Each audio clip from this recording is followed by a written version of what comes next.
गई है हमरे मधु लोकगीत भाभी और मुंबई से आए बैठे मिले। आप सबका कैसा लगता है कमेंट में जरूर बताया जाए। मुंबई वाली भौजी का गाना कैसा लगे है तो निवासी हमारे जलालपुर का, लेकिन आज आई हमें बहुत अच्छा लगा। कैसा लागत बात का? बहुत अच्छा लागत भाई, इतना अच्छा लागत बना कि हम बता ना सकी जब कितना। तब एक गाना सुनावा भैया। सबका देख हमरे गाना बुलाएंगे, सबका देख के गाना बुलाएंगे कहता ही। तो अगर नहीं आवत बैठे तुम्हारे बंदने भाभी सुना देंगे। सुनाओ क्या सुना दे कि सुनाओ चला। हाँ तो दोस्तों हम एक लेके आए हैं सुना रही आप लोग सुनिए। होली गीत। हाँ जय हो। एकदम पुरान खाटी देसी गीत। हाँ जय हो। और ये गाना है जब कृष्ण भगवान बाल रूप में रहते हैं और पूतना जाती है उनको खिलाने के लिए, उसी के ऊपर, हाँ उसी के ऊपर है गाना। आप लोग को आवाज करके सुनिएगा, सभी बहने को चैनल पर पड़ेगा। बहुत सुंदर बहुत सुंदर। सुनाओ सुनाओ चलो बहन। आई पुतना बदन जदुआई जहरवा लगाई। आई पुतना बदन जदुआई जहरवा लगाई।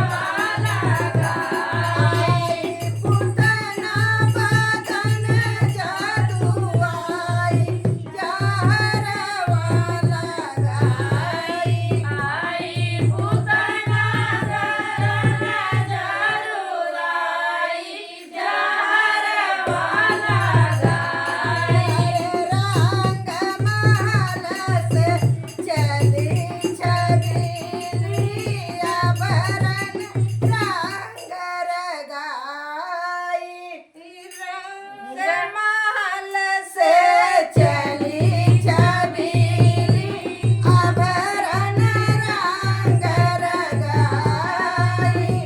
आंगन बैठी अलग मुख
तब मन में घबराई, तब मन में घबराई, अरे तब मन में घबराई सखी हो, तब मन में घबराई, अरे तब मन में घबराई सखी हो, तब मन में घबराई, तब मन में घबराई सखी हो, तब मन में घबराई। जब ध्यान लगा के प्रभु उनको दूध पी लेते हैं तो खत्म हो जाती है, तो उसके बाद का ये गाना है, अरे होत बिहान घर मचावत, होत बिहान चिघार मचावत, होत बिहान घर मचावत, होत बिहान चिघार मचावत। जैसे नारद हो, जैसे नारद मुनि घराई जारवा लगाई, जैसे नारद हो, जैसे नारद मुनि घराई जहरवा लगाई। जैसे नारद हो, जैसे नारद मुनि घराई जारवा लगाई, जैसे नारद हो, जैसे नारद मुनि घराई जहरवा लगाई।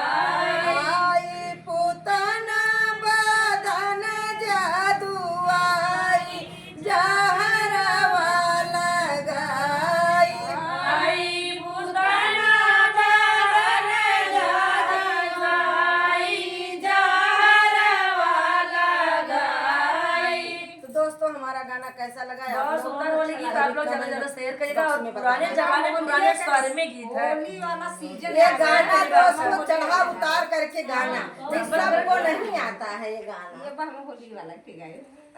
चलत रहा नहीं है ना। हाँ, ठीक है। कहाँ चले भी एकदम